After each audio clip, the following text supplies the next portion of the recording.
Olá pessoal, meu nome é Aline Ickland, sou Master Coach e estou aqui hoje para falar um pouco, a pedido de alguns seguidores, sobre os filhos dos narcisistas. A princípio, só para vocês se localizarem, hoje eu estou num outro espaço, eu estou onde eu atendo presencialmente, que é no meu escritório. Então, o ambiente está um pouco diferente, é um pouco mais escurinho aqui, porque é onde eu atendo. No momento eu não estou atendendo presencialmente por causa do Covid, então eu só estou atendendo online. Mas é só para vocês saberem que esse azulzinho aqui, esse espaço, é onde eu realmente trabalho. Mudei para cá só para fazer esse vídeo porque estava muito barulho. Vamos falar um pouco sobre os filhos dos narcisistas, mas eu preciso fazer um vídeo sobre a mãe narcisista ou o pai narcisista, tá? Mas isso vai ter que ser em outro vídeo. Só que eu vou ter que falar um pouquinho nesse vídeo, porque não dá para falar do ovo e não dizer quem colocou. Então, assim, vamos começar um pouquinho para vocês entenderem como é que isso funciona, tá?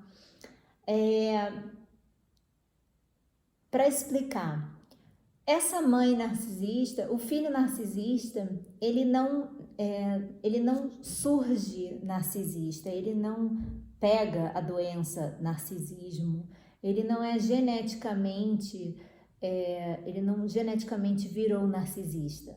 É um comportamento aprendido. Então, assim, ele precisou de um pai ou de uma mãe para se tornar narcisista, ou então uma pessoa que o criou, que ensinou a ele determinados comportamentos para se tornar assim. E geralmente foi através de abusos, né, psicológicos, físicos.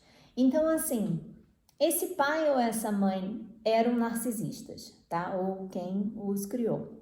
Então, lá atrás, vamos dizer mais para trás, porque a maioria dos meus clientes, da experiência que eu tenho, dos narcisistas que eu tô lidando, são pessoas com mais de 50 anos. Tá? Então eu vou falar um pouco dessa experiência. Desses homens, a maioria, que viveram essa situação. Os pais deles, as mães dessas criaturas, eram mulheres naquela época, as matriarcas, umas mulheres assim muito dominadoras, eram mulheres que se casaram com um homem narcisista, que muitas vezes batiam nelas, traíam elas, viveram uma infância onde os pais delas, né, que no caso os avós desse homem, também abusavam delas. Então, assim, foi uma fase de repressão, uma fase muito difícil, e elas foram criadas repreendidas, uma infância muito ruim, cresceram amargas, duras, dolorosas, e assim, casaram com esses homens também narcisistas, porque repetiram o padrão, né? Casaram com homens parecidos com os pais, que também eram narcisistas, aí se casaram com esse fulaninho narcisista, viveram aquela vida, aquele inferno, né? Naquela época, os casamentos eram uns casamentos assim meio esquisitos, né? E aí tiveram os filhinhos, 1, 2, 3, 4, naquela época, uma família de coelhos, né? Muitos filhos. E aí, vamos imaginar aqui uma família de 2 filhos, tá? Nessa família de 2 filhos, essa mulher amarga, cruel, teve essas 2 crianças e o primeiro filho, que geralmente, não vou dizer que é sempre, é considerado o que a gente chama de o filho de ouro ou filho dourado. Esse filho dourado é uma extensão dessa mulher. O que significa? Ela espelha nesta criança a frustração dela. Então ela vê nessa criança tudo que ela gostaria de ser, tudo que ela gostaria de ter, e trata essa criatura, meu rei, meu querido, meu amado filho. Tanto o homem ou a mulher, tá? E aí, esse primeiro filho, tudo que ele faz é lindo. Ai, meu reizinho, meu amadinho, meu queridinho. E ele é o príncipezinho da casa. E aí, ela vai moldando aquele narcisistazinho. Que ele faz tudo pra mamãe. Ele é o queridinho. Ou ela é a queridinha. E aí vem o segundo filho. E nesse segundo filho, já não é mais a mesma coisa. E ela começa assim, meio que vê, lá, o segundo filho, e o terceiro filho, e o quarto filho, e esses outros filhos, que não são mais os queridinhos, são chamados os bodes expiatórios, que são os filhos que não preenchem ela, já não são o que ela esperava, então ela descarrega neles a frustração do casamento, a frustração de tudo que ela não gosta, de tudo que ela não quer. Se é uma mulher, ela compete, ela xinga, ela diz que o cabelo dela tá feio, ela diz que ela é horrorosa. Aí se a menina é grudenta com o pai, ela começa a competir amor, entendeu? Se a menina tá bonita, ela diz que tá feia, e começa a querer se vestir que nem a menina. Quando a menina cresce, fica adolescente, vira um inferno, e ela trata essa menina com muito desgosto e abusa dela emocionalmente. Ou às vezes o menino também. Tô falando o mais comum aqui, para deixar bem claro, para vocês ficarem bem assim, uma visão bem fácil de entender, tá? Um caso bem típico. E aí, o que acontece? Então, o primeiro filho é o filho queridinho, é o filho de ouro. O segundo filho é o bode expiatório, que toma todas. O primeiro filho que saca essa preferência, eu sou o queridinho, ele começa a abusar desse irmão, entendeu? Ele sabe que ele é o querido, então ele meio que massacra o irmão, porque ele sabe que ele está protegido pela mamãe ou pelo papai. Tanto faz um ou outro. Então eles ficam esse é meio que um rótulo, o bode expiatório, que leva tudo, que acaba sendo o empata, né? Que ele sofre, toma pancada da família, mas ele ama essa mãe, ama por obrigação, ama porque ele sente culpa de não amar, porque ela alimenta ele bem ou mal, ela cuida dele bem ou mal, e ele é obrigado a sentir amor. E se ele não sente amor por essa bruxa amar, ele sente culpa. Como eu não vou sentir amor por essa mãe? Entendeu? E ela manipula também do tipo, como você não me ama? Eu sou sua mãe, você me respeite. Você me deve amor. Se não fosse por mim, você não estaria vivo. Eu te carreguei por 9 meses na barriga. O mínimo que você faz por mim é isso, isso e isso. E aí vão aquelas frases horrendas que as mães fazem para manipular emocionalmente os filhos, né? Que a gente conhece. Então, assim, esse filho de ouro, ele fica no tipo, sou queridinho, e o bode expiatório é o que cata poeira, né? O filho que limpa a casa para a mãe, é o filho que fica com a mãe ou o pai, e o bode expiatório é aquele que os estudos são pagos, que vive viajando, é o filho que pede, mãe, eu quero isso, toma, mãe, não sei aonde vai, e o bode expiatório é aquele que tá ali, ó, sempre firme e forte. No vídeo que eu falo sobre o fim da vida do narcisista, eu comento que, assim, geralmente, quando o narcisista tá sozinho, não tem mais ninguém, as mulheres, vazaram, ou ele tocou elas e aí não sobrou mais ninguém para cuidar deles, quem acaba cuidando dos pais narcisistas ou dessas mães narcisistas é quem? É o bode expiatório. Por quê? Porque ele foi jogado para escanteio a vida inteira, né? Ele não se sentiu amado por esses pais a vida inteira. Então chega lá na velhice desse pai ou dessa mãe narcisista, o pai e essa mãe, eles fazem um joguinho emocional com esse filho do tipo, agora eu te quero, hein? Tipo isso. Eu te amo, hein? E aí ele vai atrás daquela migalha de anos atrás, do tipo, meu irmão não quer, meu pai, minha mãe não cuida deles, eu vou cuidar. Eu sou salvador da pátria, eu vou cuidar deles, coitadinhos, estão lá. Porque esse pai e essa mãe narcisista manipulou. Ou manipula emocionalmente do tipo, nesse controle, eu te amo, hein, você cuida de mim, eu tô morrendo. Que o narcisista gosta de fazer esse drama, né? Eu tô morrendo, tenho uma doença que eu vou morrer daqui a 5 minutos, tô contando. E aí o filho do bode expiatório vem correndo desesperado. Ai, papai, mamãe, tá morrendo, ninguém vai cuidar deles, eu vou salvar. E aí ele vem correndo cuidar do pai e da mãe, né? E toma pancada, porque aquele pai e aquela mãe carrancudo, nojento, chato pra caramba, e ele fica e ele cuida até a morte desse pai e dessa mãe. E não recebe amor, entendeu? Ele só recebe reclamação, chatice, rabugentice a vida inteira, até que os pais e essa mãe morram. Mas ele fica ali. Ou se esse pai e essa mãe oferecem dinheiro. Não digo dinheiro só em espécie, digo assim: se você vier comigo cuidar de mim, você vai ter casa, comida, eu tenho dinheiro, eu te banco. Ou se você vier cuidar de mim, eu te dou aquele carro que você queria na vida inteira e não teve condições, porque você é um fracassado, né? Aí vai massacre. Você é um fracassado, mas eu te ajudo a sobreviver, tipo isso. Você queria aquela viagem, não queria? Então ó, eu vou mudar para tua casa e você vai ter que cuidar de mim, me dar meus remédios e cuidar de mim, e aí eu dou aquela viagem que você queria.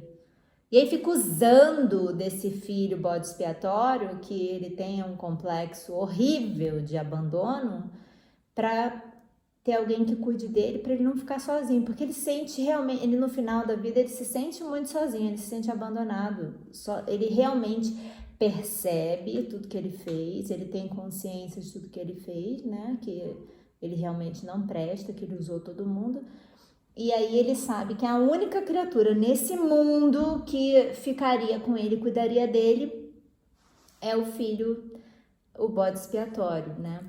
Então, assim, ainda nessa situação, tem um exemplo, assim, acontece também, tem casos que, tipo assim, o pai e a mãe são narcisistas. Gente, isso é a coisa pior, né?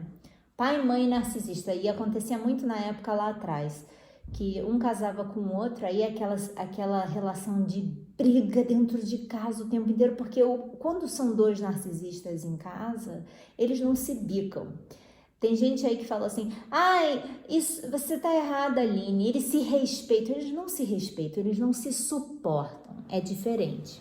Então, assim, não é relação boa, não é relação de amor, é uma relação de tipo assim, a gente não se bica, a gente não se suporta, cada um vai para um lado, cada um vive a própria vida. Então, ele tem a amante dele, ela tem o amante dela, ela vive a vida dele, ele vive a vida dela. São vidas separadas, às vezes vive dentro do mesmo teto, mas não quer dizer que existe um casamento. Na minha concepção de casamento, existe amor, existe união, existe uma fraternidade dentro de casa, existe um companheirismo. Para mim, isso é casamento. Se para alguém aqui, vocês aí acham que casamento é só estar dentro de uma mesma casa, eu tô casada com a minha filha. Então, assim, é meio esquisito isso. Então, assim, eu acho que vocês têm que avaliar quando essa relação eu falo que o pior, assim, a pior punição para o narcisista é quando ele encontra outro narcisista, porque eles se massacram dentro de casa, é aquilo de um xinga o outro, um outro xinga, é o desrespeito, é um desamor, é uma intolerância, é uma arrogância, é horrível, são dois megeros dentro de casa, são dois ditadores dentro de casa, um fala para o outro o que quer, o outro não escuta. Imagina, gente, ter dois narcisistas falando um com o outro. Vocês já conseguiram imaginar a briga? Eu não gosto disso, eu também não gosto. Então, vai que se dane, que você também que se dane. Eu já vi acontecer. Então, assim, nessa relação onde tem dois narcisistas, como lá atrás, eles também pode acontecer o caso do tipo, o pai escolhe um filho de ouro e a mãe escolhe um filho de ouro. E aí, por exemplo, o pai escolheu o filho como... o pai escolheu a filha como a filha de ouro e o filho como bode expiatório. E a mãe escolheu esse filho como o filho de ouro e a filha como bode expiatório. A família está num desequilíbrio do inferno, porque é o pai defendendo a filha e a mãe defendendo o filho. Quantos de vocês já viram isso dentro de casa? Você é queridinha do seu pai, você é o queridinho da mamãe. E aí a relação harmoniosa que deveria ter pai e mãe numa situação de respeito, aonde o filho olha para cima e vê pai e mãe juntos, ditando ordem, ditando respeito, uma posição de autoridade, e aí os filhos abaixam a cabeça e vêm, papai e mamãe mandam, e eu não posso, depois que papai disse não, virar para mamãe e ouvir sim. Eles vêm, mamãe disse não, então o papai disse sim, aí vira um caos, não tem respeito, vira uma bagunça, a criança vem e vira o reizinho, e vira a princesinha.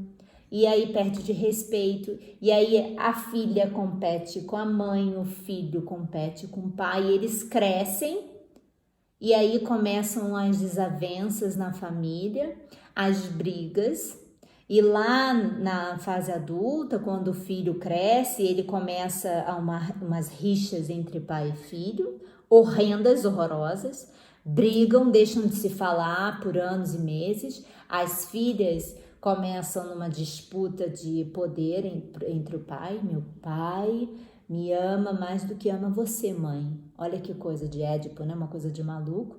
Então, assim, essa relação entre os filhos narcisistas e os pais narcisistas é muito complicada. É um vídeo, assim, que eu vou falar, assim, horas. Mas para que vocês entendam, uma pergunta. Todo filho de narcisista vira narcisista? Não necessariamente, mas é bem capaz e bem mais provável que um filho ou filho de ouro se torne um filho narcisista, sim, porque ele segue os traços dos pais narcisistas, ele aprende por comportamento, ele aprende com o pai narcisista ou com a mãe narcisista aquele comportamento e ele continua fazendo. E muitos desses narcisistas falam: eu odeio o que o meu pai faz com a minha mãe, eu odeio que ele traia a minha mãe, eu odeio que ele fale daquela maneira com a minha mãe. E ele fala tudo aquilo da boca para fora e aí ele se repete, ele fica igualzinho, entendeu? Ele se torna aquilo que ele mais odeia. Ele repete o padrão. Então, assim, é comum sim, porque é um comportamento aprendido. Não é como o psicopata. O psicopata, que no outro vídeo também fala as diferenças, o psicopata é um padrão genético. Ele precisa de um pai que foi também psicopata, porque ele repete o padrão genético. É passado geneticamente, entendeu? Falta realmente no organismo um componente. E aí ele vira psicopata geneticamente, é passado de pai para filhos, entendeu? Pode ser o pai, pode ser a mãe. Então, assim, o narcisista pode sim se transformar, porque pode sim se transformar narcisista por pai e mãe. Outra coisa que o povo pergunta: Aline, me transformei em narcisista porque eu fui casada em narcisista, agora eu virei narcisista. Não, ninguém vira narcisista. Não é um vírus que nem o coronavírus que você pega. Você não vai pegar o vírus narcisista.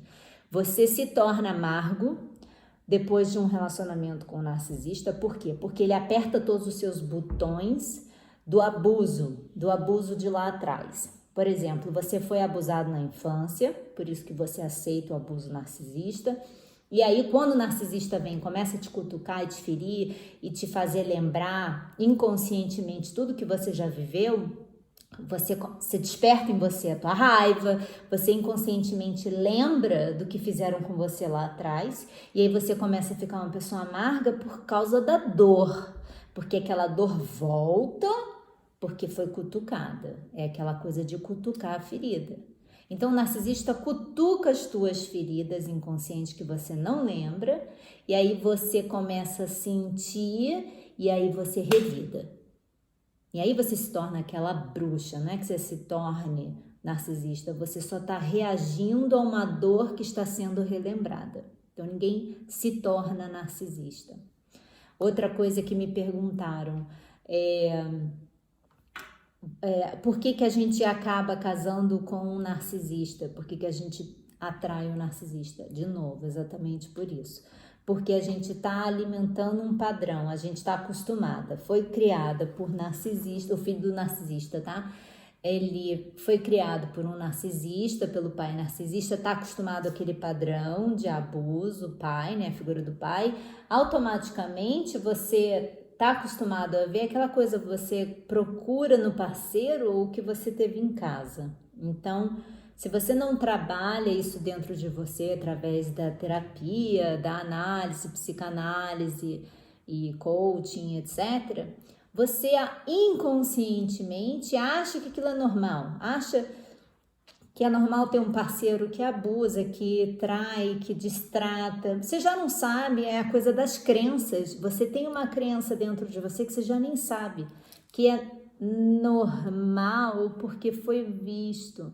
E aí quando muita gente senta aqui comigo e fala as coisas, eu falo assim, opa, peraí, isso é uma crença. Você tá achando que isso é normal. Aí os meus clientes ficam assim para mim, nossa, Aline, eu não tinha nem percebido. Eu falo assim, pois é, porque a crença é passada de pai e mãe, entendeu? É lá atrás que a gente aprende. Então, assim, gente, fica muito atento, porque é isso que eu faço.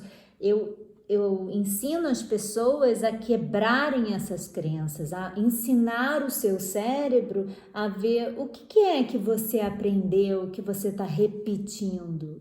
E se você não consertar agora, os seus filhos vão continuar levando essas crenças para frente e o casamento deles vai ser desta maneira também, porque você aprendeu e você não por mal, mas você repetiu para eles. E eles vão repetir para os filhos, e aí por gerações vão se repetir as mesmas coisas. E vai ser um ciclo de famílias que passaram pelas mesmas coisas, vivendo com narcisistas e narcisistas.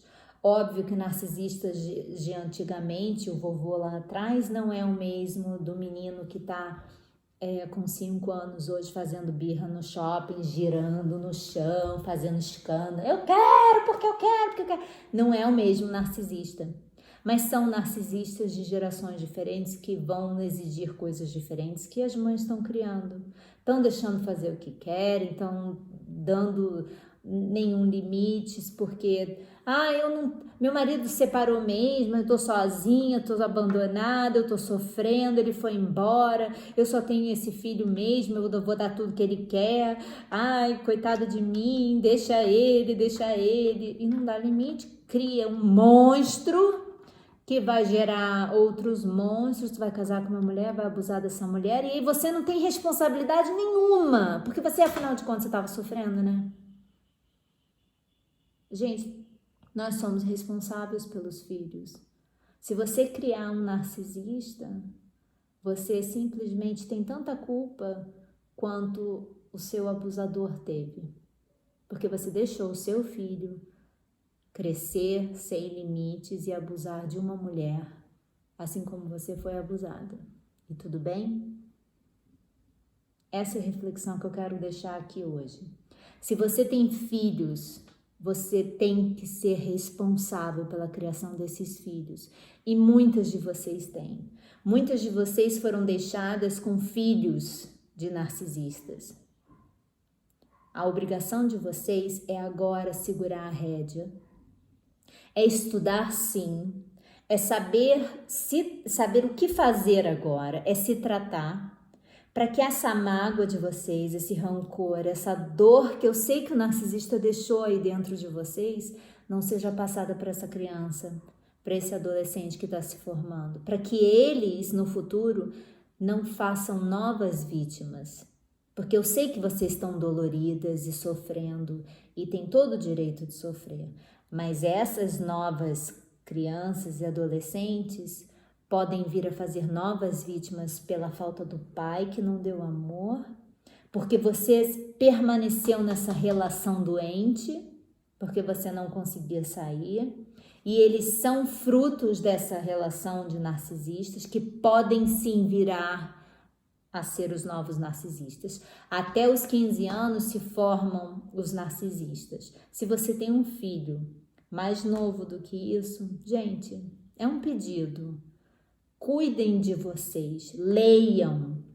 Existe um livro que eu gosto muito, já li várias vezes e recomendei para vários dos meus clientes. Se chama As 5 Linguagens do Amor, do Gary Chapman. É excelente, ele fala sobre as diversas maneiras de amor. Ele também tem um livro que se chama As 5 Linguagens do Perdão, que ensina sobre o perdão.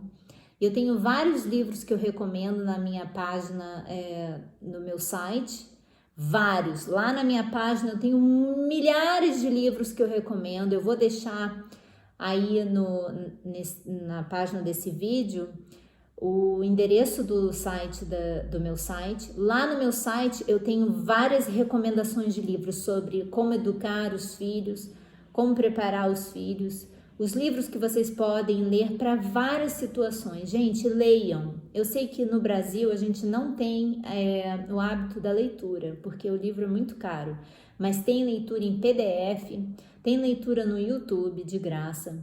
Leiam, preparem esses filhos porque vocês são responsáveis. Se no futuro esses seus filhos abusarem de outras pessoas, vocês se tornam tão agressores quanto o seu agressor.